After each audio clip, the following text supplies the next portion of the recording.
Bonjour les filles. Bonjour. Bonjour Véronique. Bonjour Annie. Alors, Bonjour Sam. on se fait une petite rencontre aujourd'hui. En fait, c'est Messam qui va casser la glace par rapport au témoignage sur les prises de conscience. Alors, avec Messam aujourd'hui, on va regarder un peu son parcours de prise de conscience, comment s'est passé ses prises de conscience jusqu'à aujourd'hui. Est-ce que la façon de prise de conscience a évolué dans le temps ou non? Voilà. Incarner pleinement la conscience. Est-ce que pour toi cela fait du sens? Si tu le veux, viens avec nous explorer ce jeu. Donc, qu'est-ce que si mettons, tu te remémores tout ton parcours dans ta prise de conscience, à partir de quand tu pourrais dire, là, j'ai commencé à être consciente que je manifestais ma vie ou que j'avais un pouvoir dans quelque chose que je vivais, dans cette vie-là, où j'avais l'impression que tu t'es mis à conscientiser. À partir de quand? Dis-toi, à partir de quand tu t'es dit, ah oui, déjà, à partir de quand tu as pris conscience de toi finalement, c'est aussi un peu ça, tu vois. Qu'est-ce qui a déclenché ça en toi? Qu'est-ce qui fait que un jour tu t'es dit non mais stop, je suis autre chose, tu vois, je suis autre chose que ce que je crois être. Tu vois, il y a peut-être aussi ce côté-là. Commencer à ce moment-là. En fait, c'est tout simplement en m'auto-observant, en observant comment j'ai fonctionné, comment je fonctionne, en observant aussi les schémas par lesquels je suis passée.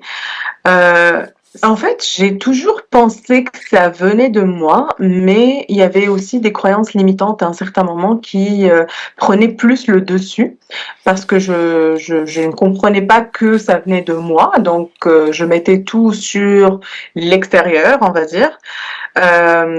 Mais le jour où j'ai réalisé que, avec les prises de conscience justement que j'ai fait durant les dernières années, je pense que c'est là où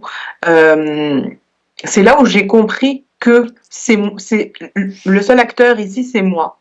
C'est mon jeu à moi, c'est moi l'acteur et la manifestation, elle vient de moi. Donc tout ce qui se projette dans ma vie, il vient de moi. Alors qu'avant, je pensais que tout venait de l'extérieur, tout venait des autres. Je mettais, pour justement fuir à qu'est-ce que moi je suis, je mettais sur le dos des autres, je mettais sur le dos du destin. Tu vois, vous voyez toutes les croyances avec lesquelles on a été élevé à un certain moment, c'est plus facile de se dire et de refouler qu'est-ce qu'on est réellement. Parce que ça nous permet justement de vivre une expérience un peu plus... avec moins de responsabilité, on va dire. En tout cas, c'est ce que j'ai toujours pensé. Parce que si je dis, c'est pas moi en fait, c'est parce que cette situation-là m'est été imposée, c'est à cause de cette situation-là que je me retrouve en ce moment dans ce que je suis. Alors que c'est moi qui a créé la situation initiale pour que aujourd'hui je me retrouve dans cette situation-là aussi. Donc tout est relié à moi finalement. Mais ce que j'ai compris aussi, c'est que tout peut changer. Tout peut changer en changeant justement la perception, ma perception de voir les choses. Donc je matérialise par la suite ce qui est vraiment ce que je perçois en réalité. Est-ce que... Je ne sais pas si ça répond un peu à ta question, mais... Oui, quand même. Oui, grosso modo. Ça développe. Est-ce que tu dirais Oui, non, c'est parfait. Est-ce que tu m'approches de la baie? Oui, vas-y, go. Non, mais est-ce que tu dirais que quand tu es rentré en contact avec l'hypnose régressive, ésotérique, as-tu l'impression, toi, que tu avais eu plus de prise de conscience, là, ou non? Oui, je pense que oui. En fait, ça a été une Ok. des étapes qui a contribué à ma prise de conscience. Je ne crois pas au hasard. Je ne pense pas que ce qui se passe dans notre vie, chacun de nous, en fait, ce qui se passe dans notre vie, est le fruit du hasard. C'est sûr qu'il y a toujours une leçon à retenir, il y a toujours un apprentissage à faire. Y compris ben ce qui est vraiment ce qu'on pourrait dire, tu sais, comme là aujourd'hui je me dis mais bon je ne dis plus ceci actually, mais à un certain moment je disais ça, je disais mais j'avais pas compris à Mm. cette époque-là que ça devait se passer de cette façon, mais qu'est-ce que j'étais conne, pourquoi je pensais que c'était comme ça. Mais en réalité, aujourd'hui, je ne dis plus, mais je suis conne. Mais non, je suis pas conne. En fait, ça a été important pour moi dans mon cheminement pour que je passe par telle ou telle chose, pour qu'aujourd'hui, je conscientise qui je suis en ce moment. Donc, voilà. Qu'est-ce qui, dans tout ton parcours, dans tout ce que t'as accumulé comme connaissance, qu'est-ce qui a fait en sorte justement que tu arrives à cette conclusion-là? Alors que tu te dises, ben finalement, je suis pas conne, tu sais, c'était nécessaire, il fallait que je passe par là. Ou, est-ce qu'il y a un déclic chez toi qui est apparu ou ça s'est fait juste au fil du temps, à force d'accumuler des connaissances ou de discussion en discussion? Ou... Ouais, en fait, oui, il y a des discussions qui sont très très profondes et en fait, il y a plusieurs choses, il y a plusieurs aspects. Tous les aspects qui rentrent en jeu sont très importants. Donc, sont très importants justement à cette évolution-là. Et il ne faut pas, je pense qu'il ne faut pas, comment dire, attends, je Je sais cherche pas, un mot. qu'est-ce que tu veux dire? Ce mot-là, il voudrait dire quoi, ce mot-là? Ouais, il voudrait dire comme pas rabaisser, mais tu sais comme des Dédouané? putain, Ouais. non. J'ai oublié ce que je voulais dire. Bref. Ah, là, ouais, t'as bien Mais fait. ce que je voulais dire, en fait, c'est tu prends tout est important en fait. Il faut pas laisser de côté, enfin Ah ouais, laisser de côté quelque chose, il faut tout prendre. En fait, faut pas, oui, c'est ça. En fait, tout prendre pour ça faut pas tout rejeter contribue quelque à chose, l'évolution. mais Voilà, enfin quelque chose comme ça en fait. Il y a rien à rejeter en fait. il y a Tout est rien à à prendre. rejeter. C'est ça que je Voilà. veux dire. Ouais. Donc il n'y a rien à rejeter. Tout a contribué à l'évolution, c'est-à-dire que ce soit une session d'hypnose, que ce soit des conversations profondes, que justement par la suite tu apprends à ce que grâce à l'hypnose, je pense, grâce à la modification de conscience, parce que moi personnellement, ça m'a aidé dans mon parcours. Je pense que ça a été un point où je devais aussi, enfin, je suis quelqu'un de très très curieux, donc il fallait que j'explore une partie de moi que je connaissais pas avant en fait, que je n'avais jamais exploré avant. Donc il fallait que j'explore cette partie-là pour que je puisse me dire bon, ça je l'ai compris, je passe à autre chose. Et là, je trouve la meilleure façon pour moi, dans mon quotidien, pour évoluer sans pour autant aller faire des modifications de conscience. Sans pour autant aller faire de l'hypnose, on va dire. Donc, l'hypnose, pour moi, ça a été le premier push, on va dire, le premier incitateur. Déclencheur aussi. Ou déclencheur, oui, déclencheur pour que je puisse arriver à cette évolution-là aujourd'hui. Pour qu'aujourd'hui, je n'ai pas besoin en fait de faire des sessions, ou je n'ai pas besoin de faire des modifications de conscience en méditation même, de me dire ok bon pourquoi, enfin juste à me poser les bonnes questions. Parce que s'il y a quelque chose qui me traverse dans l'esprit, c'est que oui, il faut se poser la question et il faut l'observer. Ça, justement, je l'ai apprise avec vous, les filles, parce que quand je regarde les vidéos que vous faites, ce qui est bien, c'est qu'il faut toujours retourner à soi. Donc, ça m'a permis vraiment comme de m'auto-observer d'une manière autonome. Et c'est ça qui est le plus important, c'est être autonome. Donc voilà. Donc tout a contribué à justement cette évolution-là, que ce soit l'hypnose, que ce soit des conversations profondes, que ce soit tout simplement se poser les bonnes questions au bon moment. Pourquoi je vis telle ou telle expérience? Pourquoi, si par exemple je me retrouve dans une situation où, que j'ai déjà rencontré avant et je me dis mais pourquoi moi, en fait c'est ça, je disais à chaque fois mais pourquoi ce qui m'arrive, pourquoi il m'arrive toujours la même chose, mais en fait je répète une expérience, pas forcément avec les mêmes personnes, mais dans une situation différente, et à chaque fois je me disais mais pourquoi Why? Pourquoi je refais la même chose? Pourquoi il se comporte avec moi de la même manière, mais avec des personnes différentes? Et c'est là où j'ai compris que, justement, ça vient pas des autres, ça vient pas de l'extérieur. Qu'est-ce que moi je dégage? Qu'est-ce que moi je fais pour que je manifeste ceci? Et c'est là où, en fait, c'est là où on peut dire que je prends conscience de moi-même et voilà en fait et la façon comment je réagis justement à ces choses-là.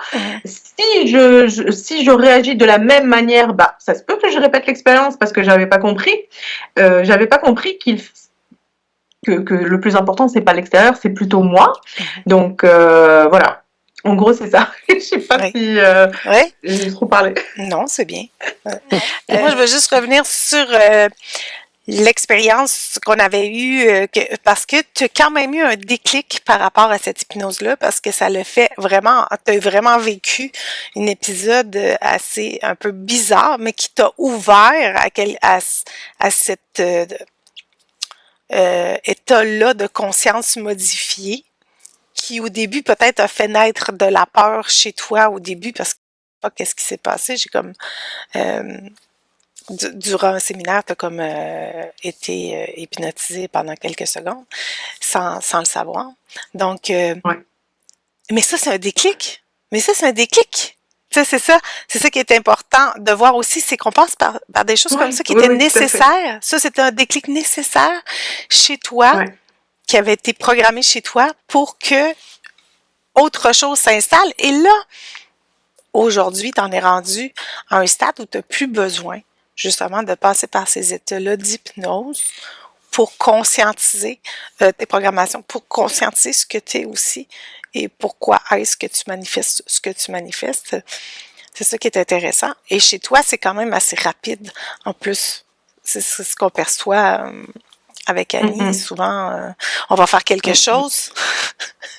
Puis, genre, 1 heure après, tu vas nous écrire, puis tu vas avoir la question à la réponse ou la réponse à la question qu'on avait, moi et Annie, toutes les deux ensemble, parce qu'on travaillait sur quelque chose, puis toi, sorti de nulle part, t'arrives, tu dis, hey, les filles, c'est drôle, et c'est le même sujet que Annie et moi étions en train d'observer. Donc, oui, ça on l'a vu, ça va assez souvent. Assez souvent. On ne compte plus le nombre de fois que c'est arrivé. Je me disais, mon Dieu, mais c'est fou, mais Sam, elle est connectée, mais c'est normal. Elle est complètement connectée à nous. Mais voilà. Sans le savoir. Donc c'est ça aussi. Non, c'est clair, je fais pas exprès. Non, c'est ça. Mais en étant là, quand on dit tout est conscience, tout est la même conscience, ben ça ne peut pas être autrement. Exactement, c'est ça en fait. Et ouais, tu as raison de parler de cette expérience-là parce que ça a été justement le déclencheur qui m'a vraiment poussée en fait à aller de l'avant pour expérimenter justement pour expérimenter cette sphère-là qui m'était complètement non seulement inconnue, mais de laquelle j'avais hyper peur. Parce que pour moi, c'est l'inconnu, donc j'avais hyper peur de l'inconnu. Mais ça m'a permis vraiment de me mettre dans le bain et de foncer, d'avoir cette volonté-là, en fait. J'ai toujours eu beaucoup de volonté dans qu'est-ce que je fais. Donc je pense que c'est la raison pour laquelle je capte assez facilement les informations parce que j'ai cette volonté d'évoluer, de comprendre. J'ai toujours vraiment la volonté là. C'est ça qui change ça change pas mal la donne en fait. Avoir la volonté de faire quelque chose, c'est ce qui te permet de changer de paradigme, de changer de filtre en fait. Parce que tu veux évoluer, tu veux avancer, tu veux expérimenter. Et cette expérience-là m'a permis justement, oui, j'ai été dans une situation assez critique lors d'un séminaire dans lequel je suis entrée en modification de conscience. Mhm. Je peux pas dire que sans le vouloir, mais peut-être que je le voulais à l'intérieur de moi pour que justement, parce que je voulais tellement voir qu'est-ce que les autres voyaient. Donc, T'es programmé. Tu t'es programmé, un état je me d'hypnose suis autoprogrammée pour quelques faire secondes. cette expérience-là, effrayante, assez effrayante sur le coup, mais qui m'a beaucoup apporté après, parce que c'est grâce à cette expérience-là que j'ai réussi justement à pratiquer la modification de conscience. J'ai réussi à la pratiquer jusqu'à arriver à le faire moi-même, en fait. Justement, c'était ça mon objectif. Moi, mon objectif dans la vie, c'est toujours être autonome et indépendante. C'est toujours ça mon objectif. Je veux pas être. En fait, je veux pas que les autres soient là. Je veux pas avoir d'autres personnes aux alentours pour m'en sortir. Voilà, je veux toujours m'en sortir toute seule, ça a toujours été ça mon objectif. Donc pour moi, le fait d'avoir expérimenté ceci m'a permis justement d'acquérir cette autonomie-là aujourd'hui. Donc ça a été vraiment le déclencheur. Voilà. Puis on dirait quand même qu'aujourd'hui, c'est assez... ça peut être assez fulgurant tes prises de conscience, puisqu'à un moment donné, je me souviens même plus de la question. Tu nous as posé une question que j'ai répondu par une question, puis t'as dit « Parfait, j'ai eu! » Ah, j'ai tout, j'ai tout compris. C'est vrai. J'ai dit « Voyons, j'ai rien dit. » Je me souviens. On avait rien je me dit. souviens, mais par contre, je me souviens pas non plus. Je me souviens pas de la question, mais bon. Ouais, c'est vrai. Ça, c'était, je pense, il y a pas longtemps, en fait, de ça. Il y a peut-être 3 semaines, un truc comme ça. Peut-être. Ouais. En fait, j'avais toujours besoin, lorsque je vous posais des questions, j'avais toujours besoin que vous me guidez un petit peu pour avoir des réponses, dans le sens où je pose la question, puis après avec tes questions, j'arrive à trouver, parce que en fait le but c'est toujours de trouver la réponse soi-même. Ah oui. Et j'apprécie énormément que vous respectez ceci, parce que en fait c'est rare d'avoir des personnes. Les gens sont tellement en fait le monde alentour est tellement contrôlant et pense tout savoir qu'ils laissent pas la chance aux autres ils font pas assez confiance aux autres pour dire que oui, tout le monde est capable de trouver ses propres réponses. Et alors que en fait, dans votre façon de faire, ce que j'aime, c'est que vous laissez les gens trouver leurs propres réponses et vous n'essayez pas d'influencer en fait. Et c'est ça qui est vraiment très très intéressant dans la méthode que vous pratiquez. Donc à chaque fois quand je posais des questions, vous essayez de me guider jusqu'à ce que moi-même je trouve la bonne réponse pour que je puisse conscientiser, évoluer. Mais la dernière fois, tellement que... C'était quoi le déclic? Ouais, c'est ça. Ça a été fulgurant. La question. Je vois Véronique en train d'écrire, elle n'a même pas encore écrit. Je dis, c'est bon, j'ai trouvé la réponse. Ouais, c'est ça. Quand j'ai posté ma question, je te posais une question, tu t'écrivais en même temps. Ah bon, j'ai trouvé. J'ai dit, bon. Ouais, c'est bon, ça va. Je veux dire, il y a eu un déclic. En fait, t'as eu tout de suite la réponse. Peut-être dis-moi, qu'est-ce que t'en penses? Des fois, c'est peut-être juste le fait de le dire tout haut, tu sais, ou quand on parle à quelqu'un, quand on écrit, on fait comme l'effort de le dire tout haut ou de se mettre un peu en observateur. Tu sais, quand tu écris à quelqu'un, tu changes de posture. Tu sais, quand tu parles avec quelqu'un, tu changes de posture. Puis... Ouais, exactement, c'est tout à fait ça. D'ailleurs, c'est drôle que tu dises ceci parce que quand j'étais jeune, quand j'étais adolescente, j'ai ma meilleure amie avec laquelle j'avais énormément de conversations, mais vraiment deep pour notre âge. Mhm. Je trouve que toutes les conversations qu'on avait, enfin, c'est vraiment C'était profond. j'ai les mêmes aujourd'hui, là. C'était des conversations très profondes avec un aspect très analytique et on voulait essayer de comprendre la façon le pourquoi du comment.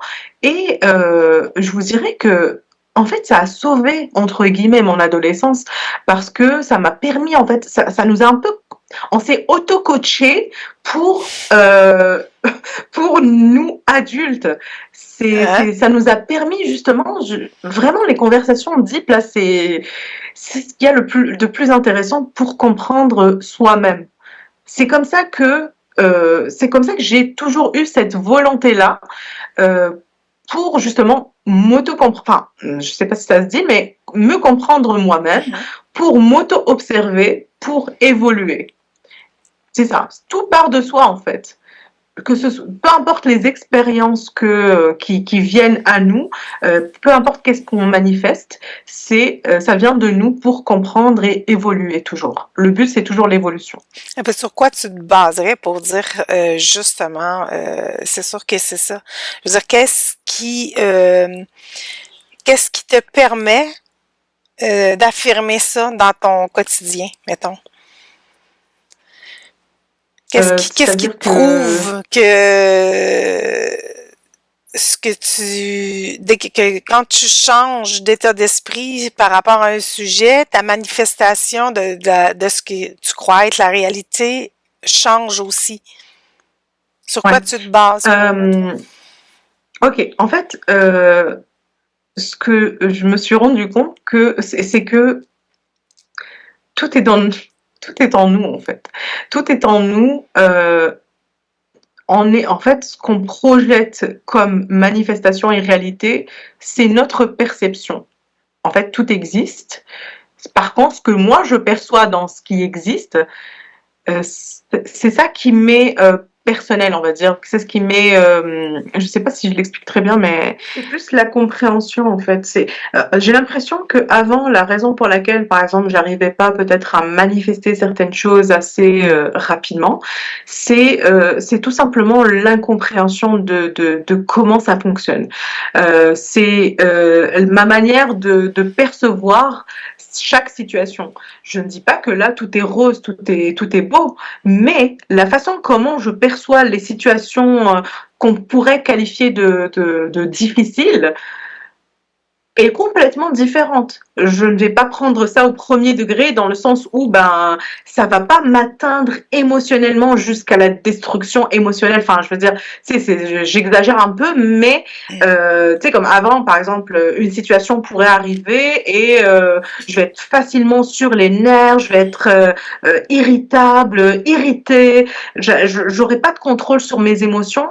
Mais par contre, là, aujourd'hui, ce qui change, c'est que admettons une situation difficile arrive, certes que ça va être difficile émotionnellement, mais je suis capable d'avoir du recul sur les émotions que je vais vivre dans cette situation-là. Chose que avant je pouvais pas faire. Je pouvais pas avoir de recul sur ces émotions. Donc je pourrais pas comprendre. En fait, je comprenais pas pourquoi je vivais ceci. Aujourd'hui, je sais pourquoi je le vis parce que c'est moi qui l'a manifesté. La raison pour laquelle je l'ai manifesté, certainement, il y a une raison à tout. Donc, voilà. Quand je trouve la raison, je prends de la hauteur sur la situation. Je regarde mon parcours. Est-ce que je l'ai déjà vécu ceci avant? Généralement, oui. Parce que lorsque je recommence, en fait, lorsque ça m'atteint énormément, c'est que je l'ai déjà vécu avant. C'est comme si j'avais une mémoire de qu'est-ce que j'avais vécu. Donc, comment dire? Tu somatises à nouveau. Ouais, voilà, je le revis émotionnellement à nouveau presque de la même façon. Donc là, aujourd'hui, en fait, comment je dis que j'ai évolué, c'est que ma façon de le vivre émotionnellement est complètement différente. Elle est beaucoup plus elle est beaucoup plus dans l'observation, ce n'est plus la même manière qu'avant, en fait. Avant, j'étais vraiment beaucoup dans l'émotif, j'étais beaucoup dans le ressenti, je ressentais mon corps, enfin, il faisait des réactions aussi, j'avais mal au ventre, des trucs comme ça, tu vois. Bah là, aujourd'hui, j'ai plus mal au ventre. Si une situation arrive, bon, peut-être que je vais pleurer un petit peu, C'est même normal. ça, peut-être. Ouais, voilà. Mais sinon, ben, c'est tout. Enfin, ça va passer au bout d'un moment parce que j'aurai compris le pourquoi de qu'est-ce que j'ai vécu. Voilà. Annie, t'avais-tu des questions? Non, bah, enfin, disons que j'avais à peu près les mêmes questions là que tu as posées. C'était surtout savoir aujourd'hui dans ta vie quotidienne, qu'est-ce qui a changé, quoi. C'était surtout ça, là, C'est ça. qui peut être intéressant. Qu'est-ce que ça change d'être conscient aujourd'hui dans la vie quotidienne? Et tu l'as répondu de par, enfin, c'est surtout au niveau émotionnel déjà. C'est déjà beaucoup Ouais. émotionnel. Et puis peut-être que tu as eu d'autres expériences. C'est vrai que les choses ne nous arrivent pas comme ça Forcément. dans la tête, mais peut-être que tu as vécu certainement des expériences où vraiment tu vois que tu manifestes, c'est-à-dire que tu penses à quelque chose, tu as envie de quelque chose et que tu vois ça arrive. Ah Tel bah oui. aliment, tu attires des choses comme ça. Et peut-être que tu as des exemples qui t'arrivent là en tête, mais je suis sûre qu'il y en a plein. Il faudrait Ah les oui, noter il y en tellement a énormément. Il y en a énormément et ah, c'est fou parce que bon, je vais vous raconter un truc, une expérience que j'ai vécue récemment. En fait, j'ai un abonnement pour un parc d'amusement pour ma fille, qui est supposé se terminer au mois de décembre 2025, et je voulais pas le renouveler. Il fallait que je décide de ne pas le renouveler un mois à l'avance, donc j'avise le parc que je vais pas renouveler cet abonnement-là. Et je me disais, mais ça serait tellement bien s'ils faisaient des abonnements de 3 mois, tu vois, parce que j'avais besoin d'avoir un abonnement pour 3 mois. Et j'ai appelé le parc pour lui dire que est-ce que c'est possible de le garder jusqu'au mois de mars, par exemple. Il me disait non, bah c'est pas possible parce que c'est un abonnement de 1 an minimum. Bon, je me suis dit bon, c'est pas grave, c'est juste un parc, au pire, bah, on va faire d'autres activités d'ici là. Euh, Julia se fait inviter, bon, j'ai dit son nom, c'est pas grave. Julia se fait inviter dans l'anniversaire de son ami dans un parc d'amusement. Et la gentille famille a pris soin de donner un abonnement de 3 mois à tous les enfants. Non.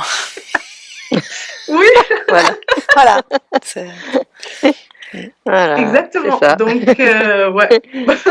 C'était même C'est pas. des exemples concrets. Voilà. Ouais, c'est un exemple concret. Et c'était même pas 2 jours après que de l'histoire du parc qui voulait pas se renouveler pour 3 mois. Bref. Donc voilà, ça c'est un des exemples. En fait, il y en a énormément, certains, mais c'est celui qui est le plus récent dont je me souviens. Ben, Parfait. c'est un très bon exemple. Ouais. Voilà. Bon, ben, ça montre quand même ton parcours. Qu'est-ce que ça l'a fait comme réalisation dans ta vie? Aussi, moi, je trouve ça très intéressant parce que je sais que t'es pas quand même, tu connais ton design humain, mais t'es pas vraiment très branché dessus. Et ben moi, je comprends que c'est normal que ce que ça t'a apporté, c'est une clarté d'émotion parce que en plus, c'est ton centre de prise de décision. Donc, il est émotionnel, toi, ton groupe. Exactement. Donc, c'est très important que justement tu arrives à avoir cette neutralité-là émotionnelle qui se crée rapidement. Donc, tu t'es fait toutes sortes de programmation pour vivre des événements pour qu'au final, tu réussisses à bien le comprendre, ce centre-là émotionnel chez toi, parce qu'il est très utile. Bon, ça, c'est ma vision des choses à moi.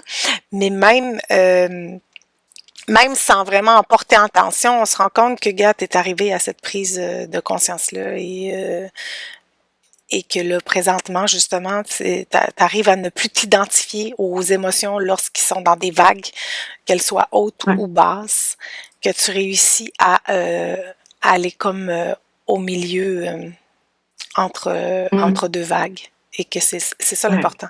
Donc, c'est pas que de faire des prises de conscience, ça va pas faire en sorte que tu n'auras plus jamais d'émotions. Non, c'est impossible. De toute façon, tu es programmé pour en avoir et les vivre. Exactement. Et Oui, oui, tout puis, à fait. ça va juste faire en sorte que tu vas moins t'identifier aux émotions longtemps, ce qui fait que tu as l'impression de mieux maîtriser justement ce centre des émotions-là, ces émotions-là, parce que tu ne Exactement. t'identifies plus longtemps à quelque chose qui est passager, en fait. C'est un peu ça. Ouais, ouais. Oui, tout à fait, Mm. tout à fait. Et en fait, il y avait une autre chose aussi que j'avais aussi compris, c'est que peu importe ce que c'est, que ce soit le design humain, que ce soit l'astrologie, que ce soit en fait n'importe quelle information en ce moment que j'ai, que je perçois, qui me parle, Mhm. c'est qu'il y a une raison en fait. Mm. Pourquoi ça me parle maintenant. Maintenant. Mm. Mais par contre, ce que je sais, c'est que des fois, sans une raison apparente, enfin, je veux dire, sans une raison apparente, mais tu sais, comme des fois, je rentre sur la conversation, ben, je regarde le design humain, je me dis, ah, ça, ah, tu vois, genre, je prends juste une petite information qui me parle en ce moment, parce que c'est de ça dont j'ai besoin pour avancer en ce moment, en fait, Mhm. pour débloquer une compréhension à l'instant présent. Donc, je prends cette information-là et je reviens après pour prendre d'autres informations si j'ai besoin. Mais ce que je voulais dire par ça, c'est que l'information qui me parle en ce moment, que ce soit j'ai regardé quelqu'un qui parlait d'astrologie ou même, enfin, je sais pas, d'un truc dans la religion, peu importe, c'est que ça me parle aujourd'hui même, ça me parle en ce moment, et c'est cette fraction de cette phrase ou cette information-là qui me parle, et c'est ça que je vais prendre en considération pour me dire, bah, ah, Ouais, il y a pourquoi ça quelque me parle en chose, ce moment? pourquoi, enfin, tu sais, comme là, on dit ça vraiment d'une manière assez longue. Je veux dire, on dit pourquoi et je fais Mhm. un deep dive, blabla. Mais en réalité, c'est une fraction de seconde qui te permet de comprendre la raison pour laquelle tu as perçu cette information-là en particulier en ce moment. Voilà. En fait, je voulais justement vous partager un autre truc que j'avais vécu récemment. Oui.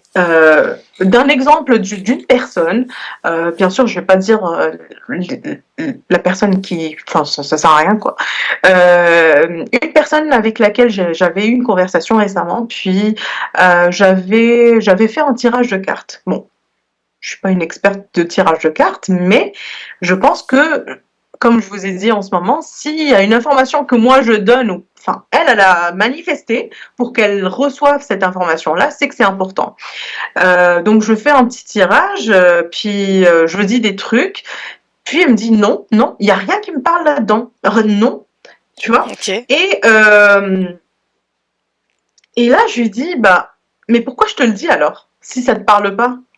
Mhm. Et là elle comprenait pas pourquoi je lui posais cette question. Parce que pour elle, c'est parce que moi je suis dans le champ. Je suis pas de, OK. je suis en train de dire n'importe quoi en fait. Mais en réalité, si moi je te l'ai dit, bah, je prétends pas savoir ton avenir, certes. Mais moi, si je te dis une information, c'est que peut-être tu devrais observer en fait quelque chose par rapport à cette information-là. C'est pas parce que c'est moi qui l'ai dit, c'est pas une question d'ego, mais c'est plutôt une question. Il y a une information, t'as le choix de la prendre ou pas, tout simplement. Tu vois. Bref, voilà. Finalement, t'as pas eu de retour sur l'information? Non, je pense que c'est ça en fait. Ça m'a rappelé un peu euh, moi avant. Ça m'a rappelé justement la façon en fait, sa réaction. Moi avant, comment je refoulais et Ah. je ne voulais pas. En fait, c'est ça qui m'a ramené finalement. C'est moi comment je refoulais et je ne voulais pas voir. Tout simplement, je voulais pas voir pour que bah peut-être que je voulais pas être en confrontation avec mes propres émotions, par exemple. Parce que peut-être je n'étais pas prête à l'époque, je sais pas. Mhm. Mais souvent, c'est ça, l'interaction avec quelqu'un, ça nous ramène de toute façon à nous, soit à nos anciens patterns qu'on n'avait pas observés, Ouais, soit encore à quelque chose à conscientiser quand ça nous affecte ouais. énormément.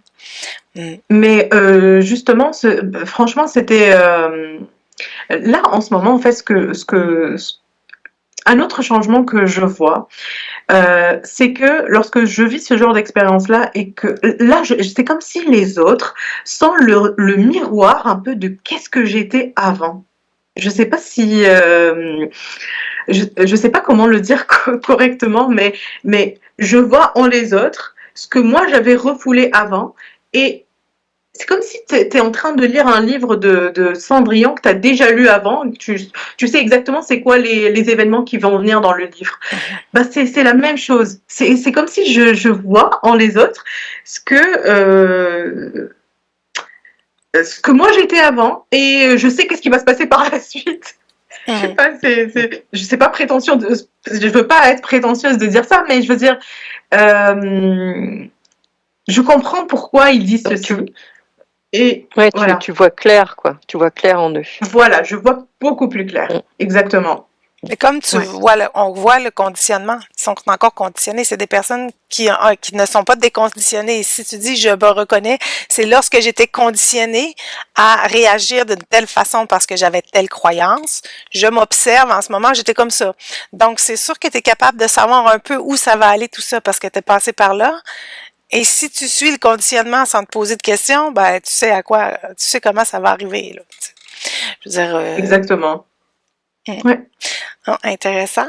Merci beaucoup pour ce témoignage, mais ça me de ta façon de conscientiser l'expérience que nous jouons ensemble. C'était ce super jeu de la conscience qu'on aime à dire, moi et Annie. Petit mot, Annie, avant qu'on se quitte. Merci d'avoir joué le jeu, parce que comme la première, c'est toujours plus compliqué. Oui. Et j'espère que ça va donner beaucoup des idées à d'autres pour venir aussi témoigner sur notre chaîne de leur prise de conscience et savoir comment maintenant elles arrivent à mieux voir le jeu de la conscience, justement. Donc merci Messam, et puis ça m'a fait plaisir. Et bien à très vite pour peut-être certainement d'autres prises de conscience que tu nous délivreras. Bah, ça m'a fait plaisir. Merci à vous les filles. Merci. Au revoir. À bientôt. Bye. Au revoir. Incarner pleinement la conscience, comprendre le rôle du corps, des émotions et du mental. Comment voir clair sans perdre les pédales? Tu comprends que quelque chose se déroule et t'as l'impression de perdre la boue. T'as l'impression d'avoir été projeté dans un fossé et personne ne semble pouvoir t'expliquer. Soudainement tu reviens à toi, la solution est sûrement là.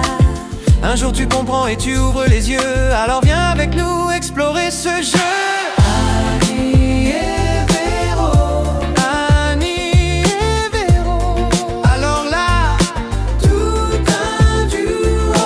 Annie et Véro. Verbalise le subtil et c'est bien utile. Annie et Véro. Explore la conscience pour y trouver du sens. Annie et Véro. Annie et Véro.